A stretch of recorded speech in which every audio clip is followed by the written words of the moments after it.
Boa noite a todos. Sejam bem-vindos à nossa Casa Espírita Círculo da Luz. Eu convido a todos agora que se desliguem dos seus problemas lá fora, que desliguem os seus celulares e que deem de presente para si esse momento, que seja um momento único para cada um de nós, que possamos estar aqui presentes de corpo e de espírito para recebermos da espiritualidade amiga essa festa que nos prepararam para nós na noite de hoje. E assim, agradecendo a Deus e a Jesus, vamos, Senhor, na Tua prece, te pedindo a Tua luz. Pai nosso que estais nos céus, santificado seja o vosso nome, venha a nós o vosso reino, seja feita a vossa vontade, assim na terra como nos céus. O pão nosso de cada dia dai-nos hoje. Perdoa, Senhor, as nossas dívidas, assim como devemos perdoar aos nossos devedores. E não permita, Pai, que caiamos nas tentações. Livra-nos de todos os males, porque Teu é o reino, o poder e a glória hoje e sempre, e que assim seja. A nossa explanação da noite está a cargo do nosso irmão Juliano Cruzeta, do Centro Espírita Libertação da cidade de Orleans. O tema é Deus na visão do Espiritismo. Então vamos vibrar com ele para que ele possa nos trazer com bastante carinho aquilo que ele nos preparou.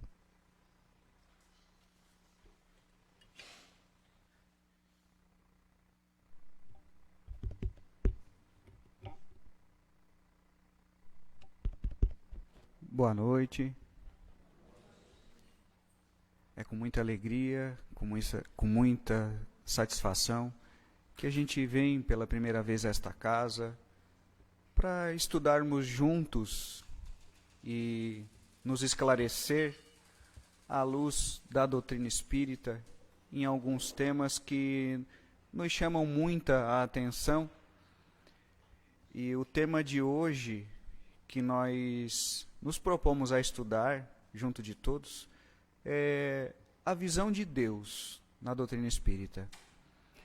Qual seria a visão que a doutrina espírita traz para nos esclarecer, nos iluminar, para ajudar na nossa reforma íntima, enfim, na nossa caminhada evolutiva? Quando nós nos deparamos com esta imagem, muitos de nós, talvez, lembra de Deus, um senhor de barba, um velhinho, sentado no seu trono, rodeado de anjos. Talvez essa seja hoje a nossa concepção de Deus. E essa concepção que foi construída ao longo de séculos, porque esta imagem é uma pintura de Michelangelo, que está na Capela Sistina. Talvez esta imagem, esta representação de Deus, nos acompanha de há muito, e ela influencia diretamente no nosso modo de pensar e no nosso modo de agir. Tamanha é a importância da nossa visão de Deus, que Allan Kardec vai colocar este tema no primeiro capítulo do Livro dos Espíritos. E a primeira pergunta que ele enumera para o nosso estudo é justamente: que é Deus? A gente, provavelmente muitos de nós já ouviu comentários a respeito dessa pergunta. E por que Kardec não perguntou o que é Deus ou quem é Deus? Talvez em sua sabedoria Kardec coloca que é Deus para que o leitor não tenha uma pré-concepção da resposta, talvez não induzindo também a espiritualidade na resposta, e ele coloca então que é Deus. E aí a gente já começa a perceber que talvez Deus, ou talvez a nossa concepção de Deus, não seja aquele velhinho de barba, num local específico do universo, talvez distante da criação, porque a imagem que mostramos, se a gente for procurar na internet e colocar a criação de Adão, vai aparecer aquela imagem ali, a representação de Michelangelo. E a espiritualidade, então, responde: Deus é a inteligência suprema, causa primária de todas as coisas. Então aqui a gente já começa a esmiuçar um pouquinho melhor a essa resposta, que vai nos dar uma base, e uma base profunda e sólida, do que nós precisamos aprender para a nossa evolução espiritual. Porque Deus, segundo a espiritualidade, é a inteligência suprema. Essa primeira parte da resposta da espiritualidade nos faz pensar, então, se Deus é a inteligência suprema, e aí a gente começa a imaginar os grandes pensadores antes até de Jesus, como Sócrates, Albert Einstein, na sua sabedoria, de grande inteligência da humanidade, o próprio Michelangelo em sua área, na área da pintura, enfim. Nós podemos imaginar aqui todos os nomes de todas as eras, de todas as épocas da nossa história, reconhecer essas inteligências, cada uma em sua área, e somá-las todas, que não vai dar sequer uma gota, se assim a gente pode representar, da inteligência suprema.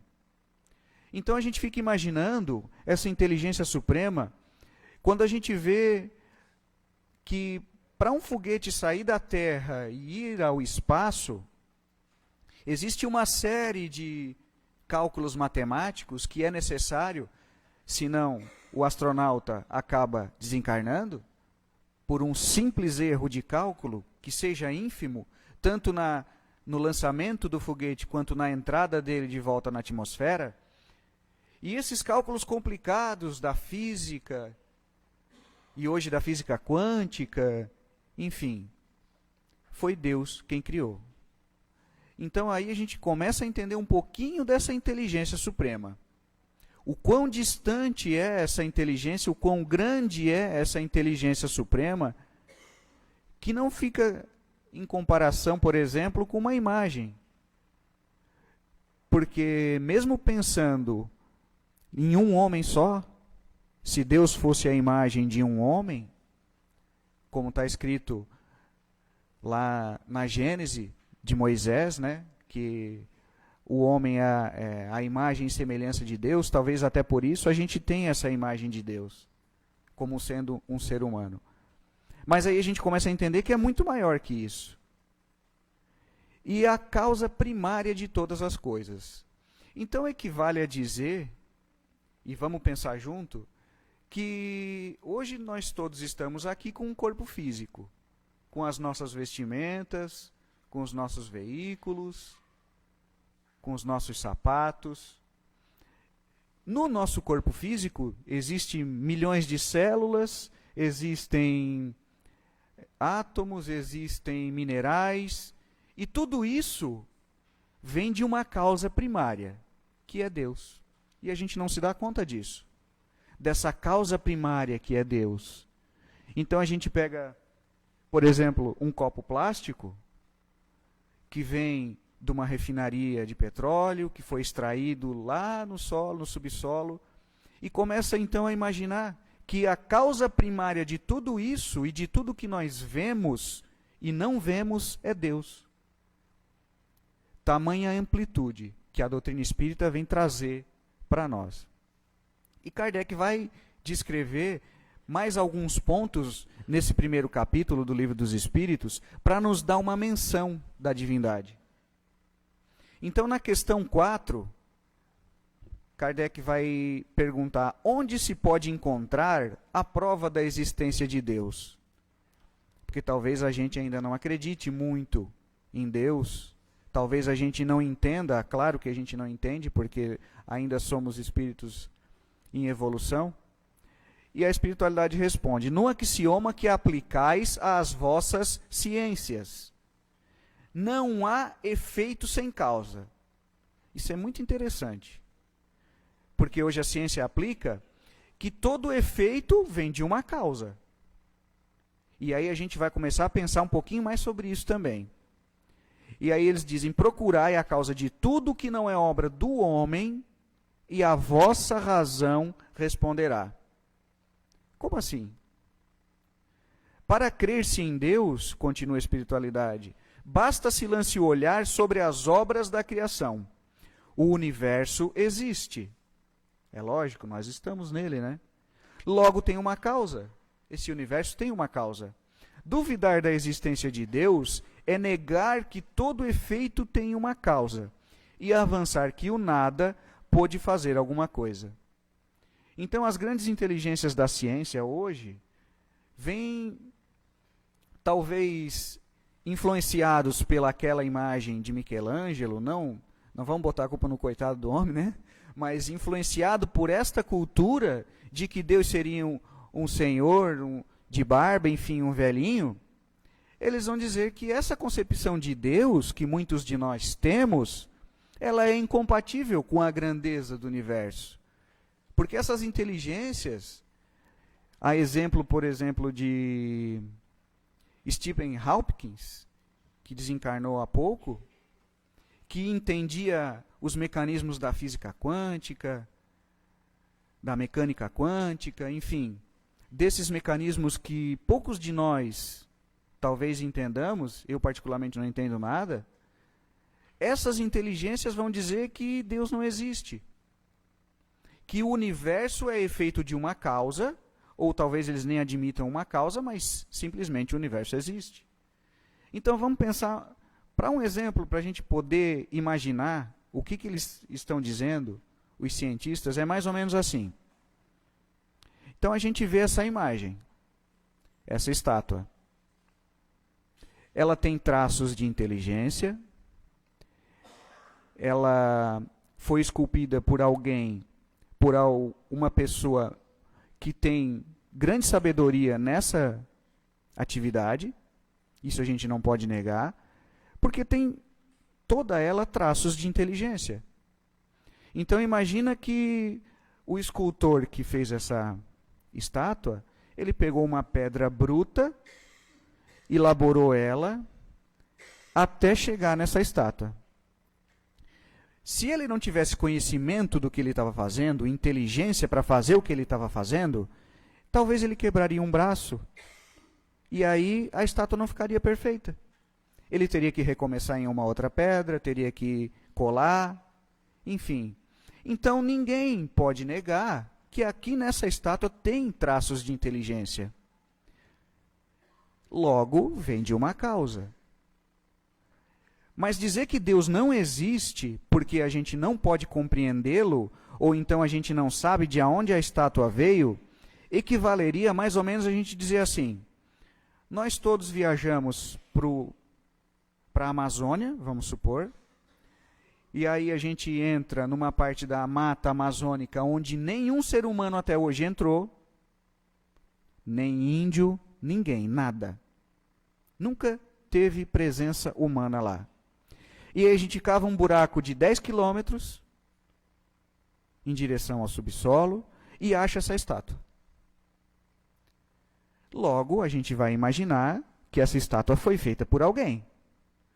Ou será que alguns de nós vão dizer, não, essa estátua não foi feita por ninguém. A natureza que fez a estátua. Choveu, o solo absorveu a água, o sol esquentou a terra, aconteceu alguns terremotos e a estátua se fez. Alguém concebe isso? Não cabe na nossa inteligência dizer algumas coisas como esta. Então, dizer que Deus não existe olhando tudo que Ele criou, equivale a dizer que essa estátua se fez do nada. Por isso que a espiritualidade fala, não há efeito sem causa. E efeito inteligente é óbvio que vem de uma causa inteligente. Então a gente começa a perceber essa inteligência suprema e essa causa primária de todas as coisas.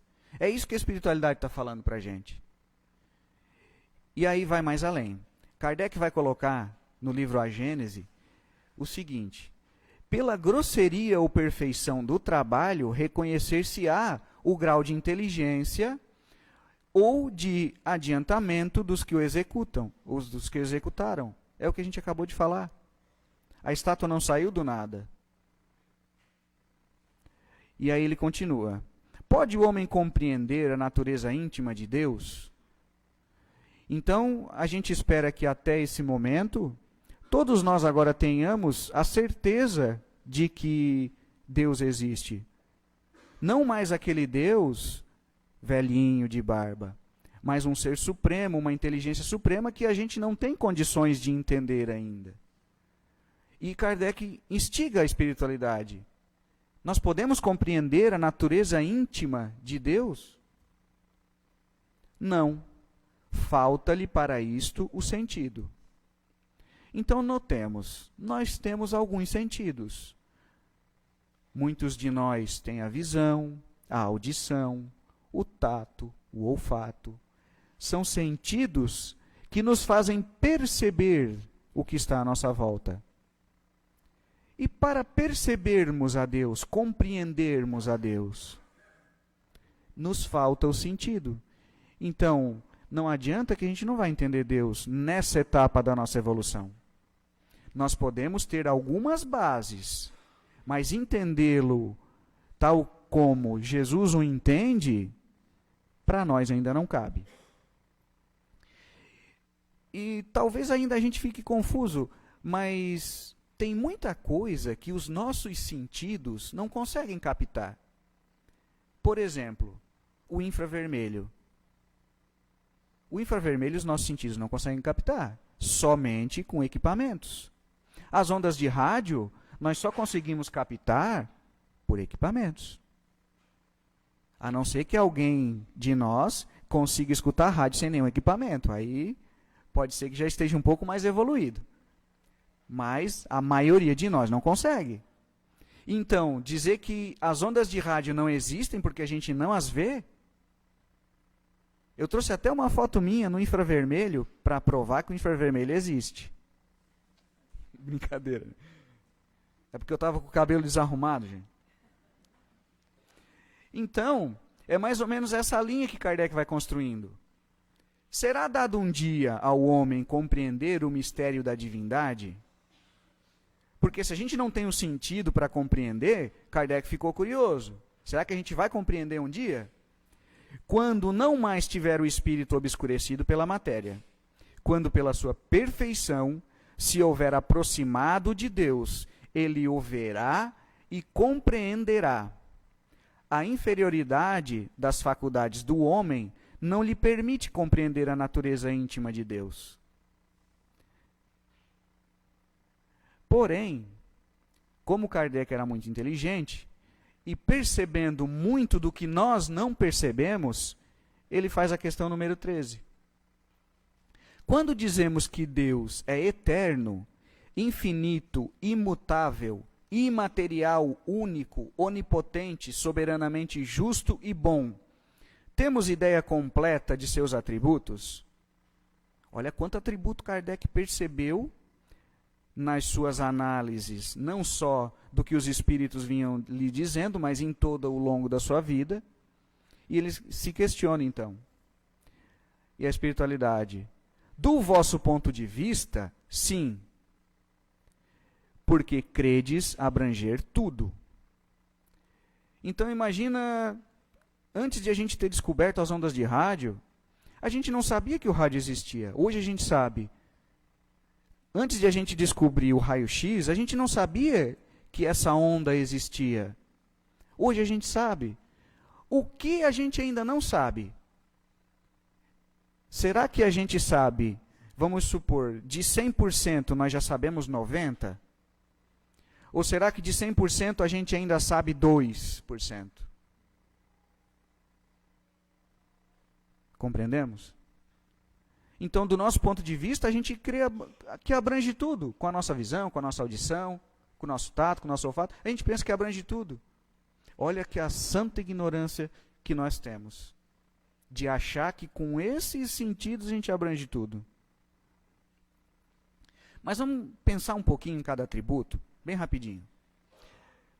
Os dois primeiros, eterno e infinito. Talvez a gente fique um pouco confuso com eterno e infinito. Porque é difícil mesmo compreender, né? O que seria esse eterno? Mas a gente já tem algumas coisas que a gente pode compreender nessa linha de raciocínio. Como, por exemplo, infinito. Se nós começarmos a contar hoje, 1, 2, 3, 4, 5, e assim formos até o nosso desencarne, e depois do desencarne continuar contando, e reencarne e continua contando, e desencarne e continua contando, vamos chegar no final da numeração? Nunca. E então os números de 0 são infinitos. E para trás do 0, menos 1, menos 2, menos... infinito também. Então algumas coisinhas a gente já consegue perceber da infinitude. Ou também como, por exemplo, que nós somos seres imortais, que nunca mais vamos deixar de existir. Equivale a dizer que a gente é infinito. Infinito no sentido de que nunca mais vamos deixar de existir. Até aí tudo bem, mas e o eterno então? Como compreender uma coisa que não teve começo e nem fim, sendo que nós somos criados? E aí a gente pode dar um exemplo mais ou menos da seguinte maneira. Quantos de nós já não tivemos uma dor de cabeça que, mesmo que ela tenha durado meia hora, pareceu que ela durou 5 horas, 10 horas. Sabe aquela dor de cabeça que lateja? Que vai e volta assim que a cabeça parece que vai explodir? Meia hora dessa dor de cabeça representa quanto tempo para nós? E agora, uma coisa que a gente gosta muito de fazer, ver um filme, assistir uma corrida, assistir um jogo de futebol, qualquer coisa que a gente goste muito de fazer. 5 horas dessa atividade parece que foi meia hora. Passou tão rápido que quando acabou a gente diz, por que já acabou, né? Então, nós estamos dentro de uma linha de espaço-tempo. O tempo para nós é um. Quem vive em outro planeta, o tempo é outro. 24 horas são o tempo que a Terra leva para dar o giro em torno dela mesma. Em outro planeta é maior ou menor. E quem criou isso tudo? Deus. Então, Deus está fora dessa nossa concepção de tempo. Esse tempo que a gente mede de 24 horas, de uma semana, de um mês, um ano, 10 anos, isso não existe para Deus. Isso é coisa de quem está encarnado na Terra. Olha como a gente pensa pequeno. O tempo é relativo. Imutável. É imutável. Se estivesse sujeito a mudanças, as leis que regem o universo nenhuma estabilidade teriam. Imaginemos o perdão que Jesus veio ensinar com toda a sublimidade, com todo o exemplo dele. O perdão existe só da época em que Jesus veio para frente ou ele valia antes? A gente tem que pensar nisso. Porque são leis de Deus. Então, se o perdão não valia antes, ou outras leis, por exemplo, a lei de evolução, não valeria antes de Jesus, talvez aqueles que reencarnaram, aqueles de nós que estiveram naquela época antes do Cristo, fôssemos um tanto quanto privilegiados, porque não estávamos dentro da lei de perdão, dentro da lei de causa e efeito, dentro das leis divinas. Mas assim não é. O perdão ele vale hoje, tanto quanto ele valeu quando o planeta foi constituído. O perdão vale aqui, tanto quanto ele vale na maior esfera superior. Num planeta fora da galáxia, da Via Láctea, que é a galáxia onde a gente se encontra. Então as leis de Deus são imutáveis, elas não mudam nunca. O que vale hoje, vai valer amanhã, valeu ontem e valerá para sempre. É isso que a espiritualidade está falando. Que a gente começa a compreender. E aí talvez muitos de nós ainda confundimos a questão de ser imaterial. Porque talvez a gente imagine que a espiritualidade, o espírito, o perispírito, seja uma coisa imaterial. Mas Kardec, em sua sabedoria, ainda pergunta, lá na questão 82 do Livro dos Espíritos, será certo dizer-se que os espíritos são imateriais? E aí a espiritualidade responde, como se pode definir uma coisa quando faltam termos de comparação e com uma linguagem deficiente? Pode um cego de nascença definir a luz? Pode um cego de nascença definir as cores? Definir como é o mar? Imaterial não é bem o termo. Incorpóreo seria mais exato, pois deves compreender que, sendo uma criação, o espírito há de ser alguma coisa. Mas imaterial é algo que não precisa evoluir, já é desde sempre. E imaterial somente Deus. O espírito não é imaterial, mas ainda não possuímos a capacidade de compreender na sua essência o que é o espírito. Mas imaterial é um atributo de Deus. Ele é único. Se muitos deuses houvesse, não haveria unidade de vistas, nem unidade de poder na ordenação do universo. Então vamos imaginar na nossa casa. Por mais que a gente tenha afinidade, por mais que a gente pense igual aos nossos irmãos, ao nosso marido e mulher, que aí é exceção, né? Mas por mais que a gente se defina igual em tudo, em algum ponto a gente vai discordar. Talvez no ponto de que, para mim percorrer esse caminho até no fundo, eu deva ir de chinelo e a outra pessoa pense que tem que ir de sapato. Os dois concordam em tudo, que tem que ir lá, que tem que dar 10 passos, enfim, em tudo, menos em uma coisa. Então, se mais de um Deus houvesse, ele não seria único. E a unidade de vistas do universo não seria única. Então, Deus é único. E talvez aqui a gente, então, se entristeça um pouco. Por quê? Porque, além de ser único, ele é onipotente, e aí a gente junta os dois para dizer o seguinte, ele o é porque é único. Deus é o Todo-Poderoso. Se não dispusesse do soberano poder, algo haveria mais poderoso ou tão poderoso quanto ele, que então não teria feito todas as coisas. As que não houvesse feito seriam obra de outro Deus. Então aqui, a doutrina espírita matou literalmente o diabo. Por quê? Porque Deus é único e ele é todo-poderoso. E aí a gente vai avançar um pouquinho naquela frase lá do final, para depois a gente voltar na soberanamente justo e bom. O fato de ser infinita uma qualidade de Deus, porque é isso que Kardec define lá com a espiritualidade no começo, que todos os atributos de Deus são infinitos e os atributos de Deus também são infinitos, o fato de ser uma qualidade infinita exclui a possibilidade de uma qualidade contrária, porque esta o apoucaria ou anularia. Então, por que a gente comentou que a doutrina espírita acaba de vez com a ideia de um ser ou de alguém que possa combater com Deus? Por exemplo, o diabo. Porque vamos imaginar, por exemplo, a Segunda Guerra Mundial. Ela foi vencida por batalhas. Então, os soldados ganhavam uma batalha aqui, perdiam outra acolá, ganhavam outra lá na frente, até que o resultado final foi o fim da guerra, com a maioria dos aliados vencendo. Mas ali foi uma medida de forças. Então, se o diabo pudesse vencer em algum momento qualquer uma só batalha com Deus, ele já não seria todo poderoso. Dá para perceber, gente?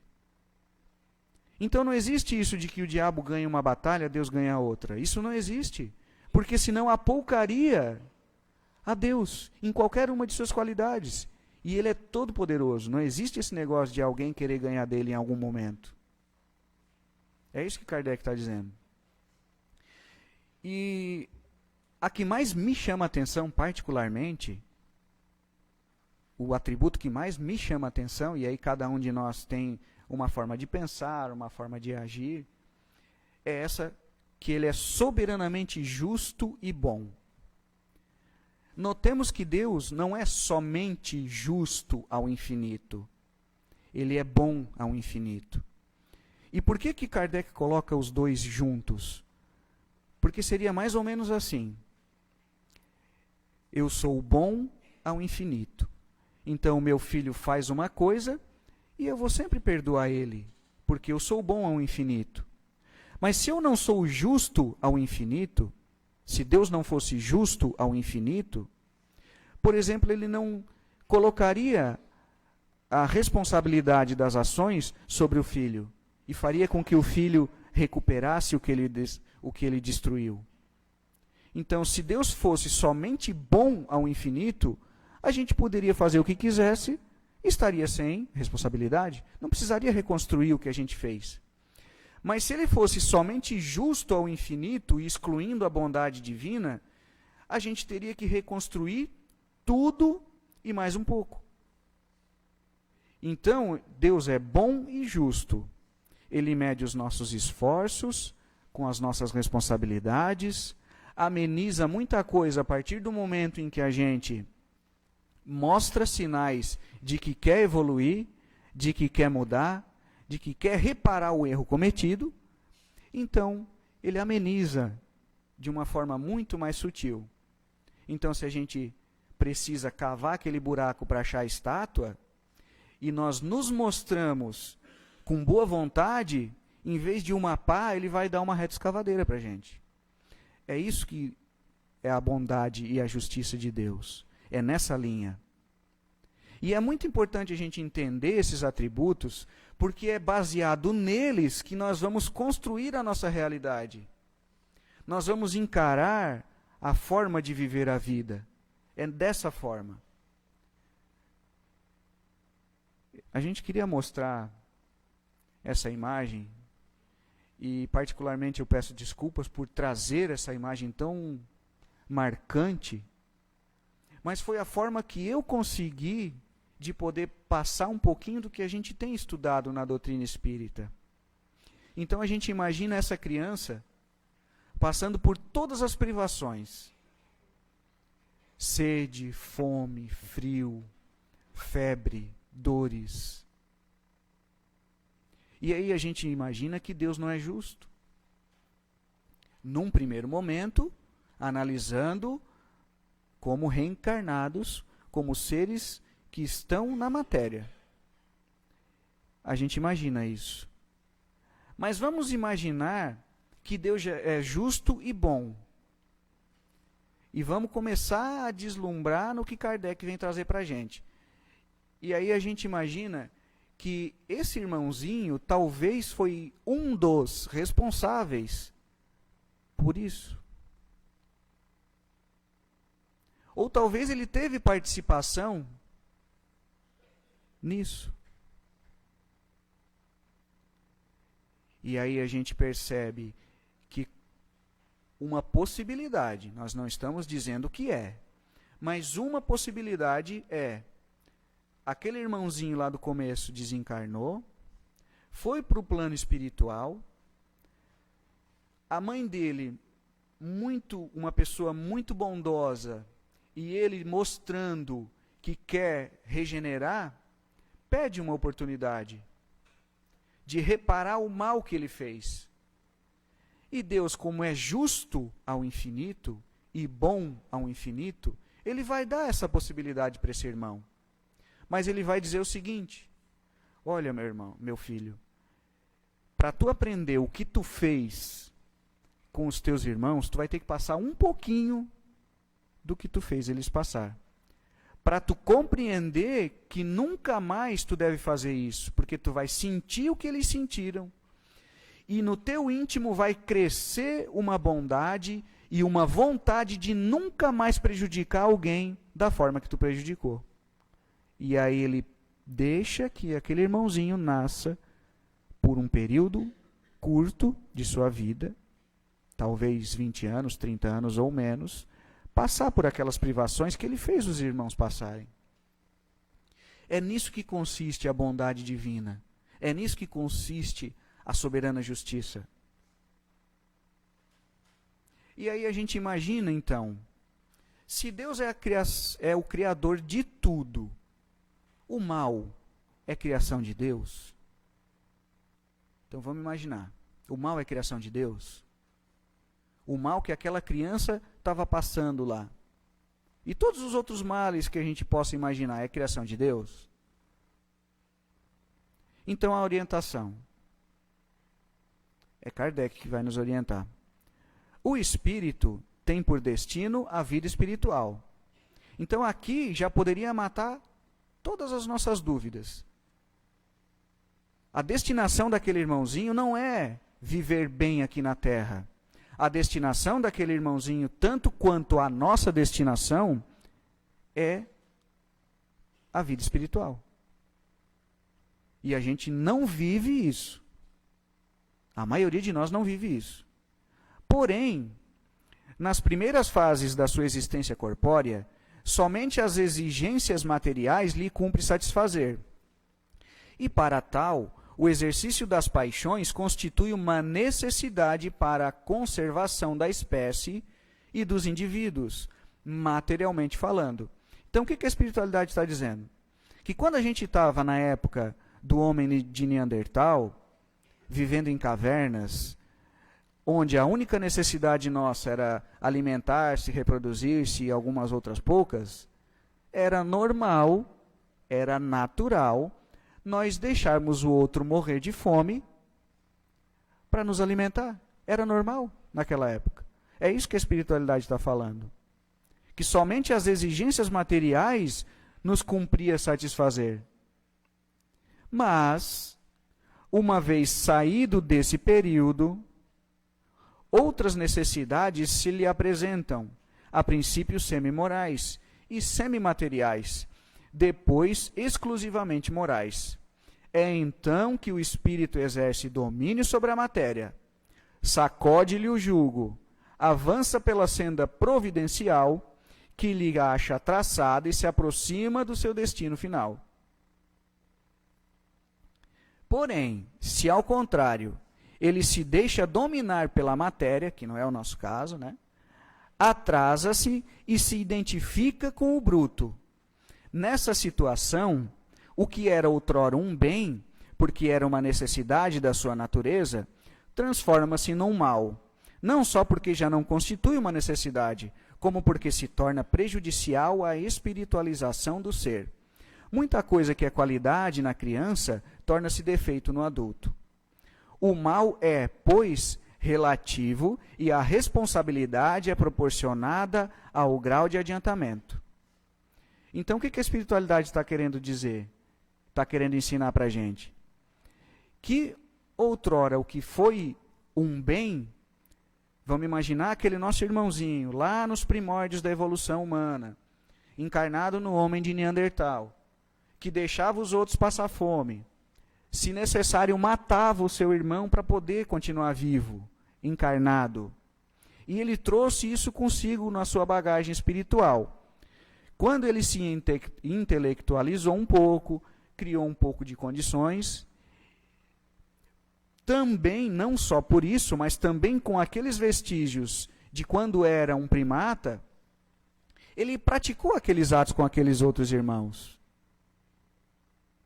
E aí, o que era outrora um bem, passa a ser um mal. Então, o mal é relativo. Relativo ao quê? À nossa evolução. Quando a gente vai ganhando moralidade, quando a gente vai incorporando intelectualidade, o que nós fazíamos já não vale mais. E assim por diante. É isso que a espiritualidade quer dizer.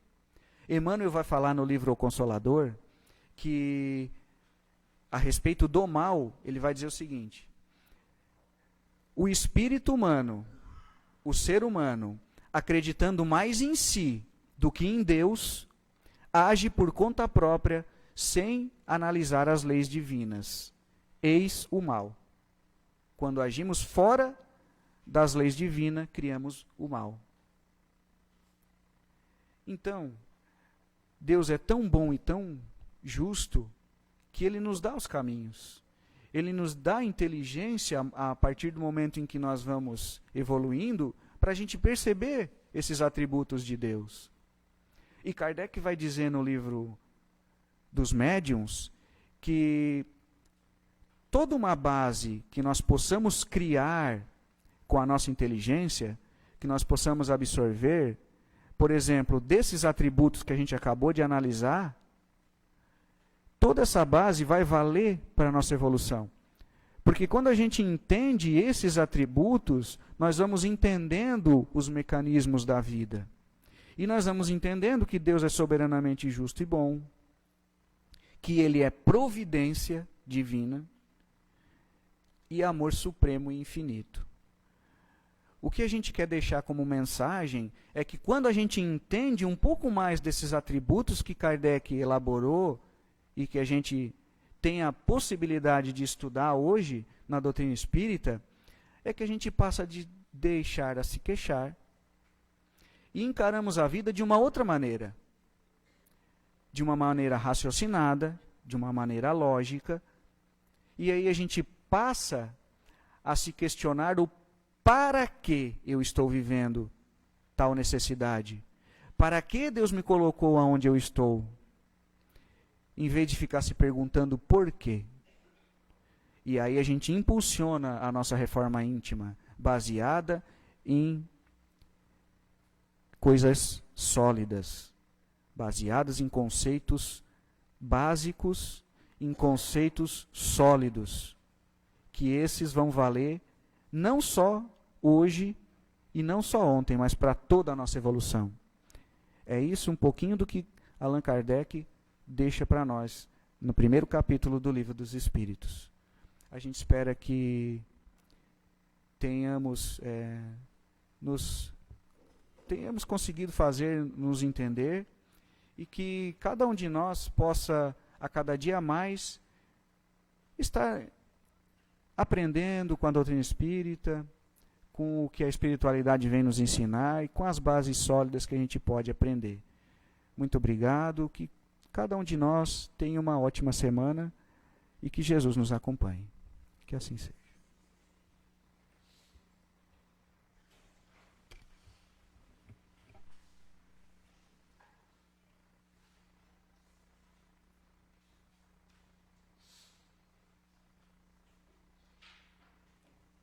Agradecemos então o nosso irmão Juliano. Temos certeza que ele colocou dentro de nós vários questionamentos que podemos nos meditarmos durante essa semana nessa presença divina em nós. A nossa casa espírita, nós não possuímos dízimos nem contribuições financeiras, mas a casa precisa sobreviver.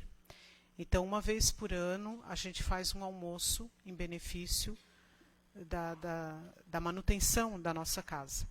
Então, esse almoço vai ser feito no dia 29 de setembro. É um almoço de massas, saladas e galeto. Já é, eu acho, a sétima edição do nosso almoço. E nós estamos convidando a todos vocês que participem com as suas famílias, né? O ingresso do almoço está à venda na biblioteca, que vai estar aberta após a nossa palestra. Que participem, que contribuam e que também vão ter um momento de lazer, um momento de confraternização com os irmãos e com seus familiares. E assim, então, agradecidos a Deus e a Jesus, te pedimos, Senhor, que tua luz se faça presente nesse ambiente e principalmente no nosso ambiente interno, dentro de nós mesmos. Que possamos, Pai, termos a coragem de lutarmos para sermos pessoas melhores, para auxiliarmos mais, para amarmos mais, para trabalharmos mais em prol do próximo e da comunidade onde vivemos. Te pedimos, Senhor, que a espiritualidade amiga possa, nesse momento, realizar a fluidificação das águas que se encontram sobre a mesa, que possam se tornar remédios salutares para aqueles que fizerem uso. Que possam também auxiliar aos nossos irmãos que estão com os nomes nas nossas urnas, encarnados e desencarnados, sendo pedido orações por eles, que possam receber o Espírito de Deus em suas vidas. Te agradecemos, Senhor, e te pedimos nesse momento a fluidificação de nós mesmos, os fluidos dessa espiritualidade amiga sobre nós através do passe.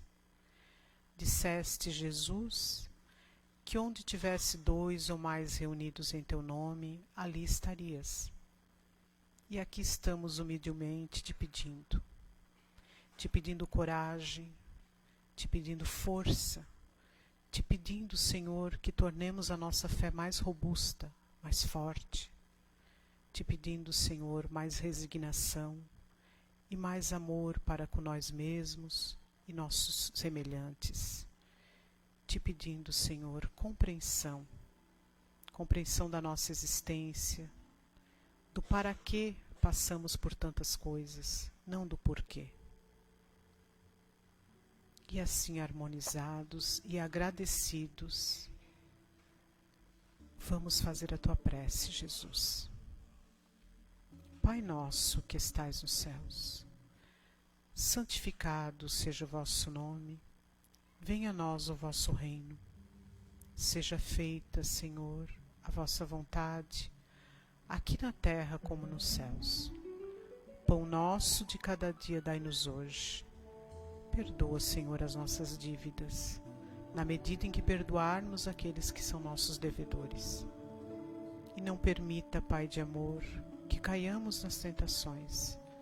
Livra-nos, Senhor, de todos os males. Porque teu é o reino, é o poder e a glória, hoje e sempre. E assim, agradecidos a Deus e a Jesus, que voltemos para o nosso lar melhor do que aqui chegamos. Uma boa semana a todos.